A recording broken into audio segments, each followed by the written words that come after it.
നമുക്ക് അങ്കമാലി പോർക്ക് ഉണ്ടാക്കിയാലോ? Angamaly pork fry ഉണ്ടാക്കിയാലോ? നമുക്ക് ആദ്യം തന്നെ കുറച്ച് ഉപ്പിട്ട് കൊടുക്കാം. അവരവരുടെ പാകത്തിന് ഉപ്പിട്ടോ കേട്ടോ.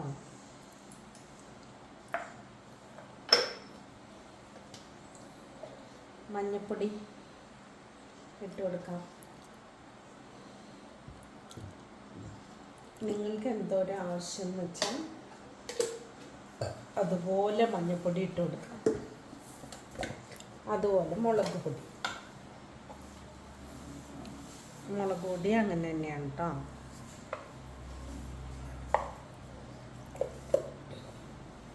കുറച്ച് വേപ്പില,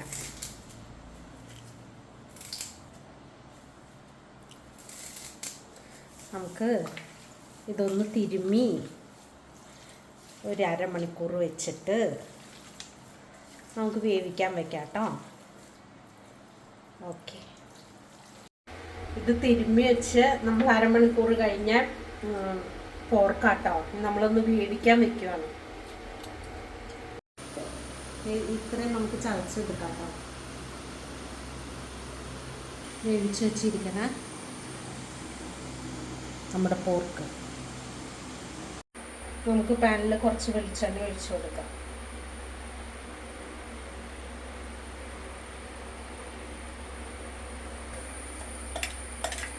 വെളിച്ചെണ്ണ ചൂടായിട്ടുണ്ട് കേട്ടോ. ഇനി നമുക്ക് ഇതിലേക്ക് നമ്മൾ ആ ചതച്ച് വെച്ചില്ലേ, അതെല്ലാം ഇതിലേക്ക് ഇട്ട് കൊടുക്കാം.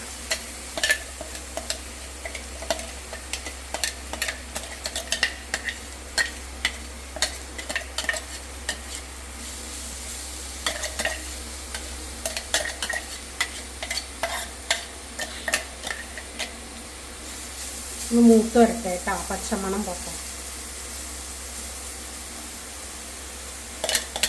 നമുക്കിതിലേക്ക് 2 സ്പൂൺ മല്ലിപ്പൊടി ഇട്ട് കൊടുക്കാം.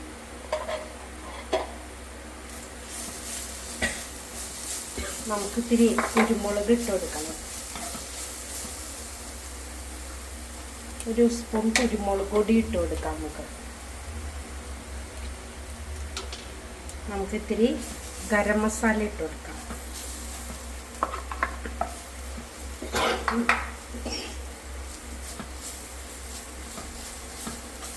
ഇനി നമുക്ക് നമ്മുടെ പോർക്ക് ഇട്ട് കൊടുക്കാം.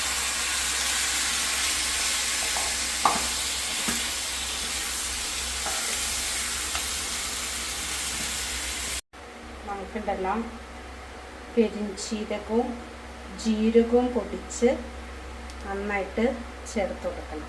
ഏറ്റവും അവസാനം ഒന്ന് ഇളക്കിയിട്ട്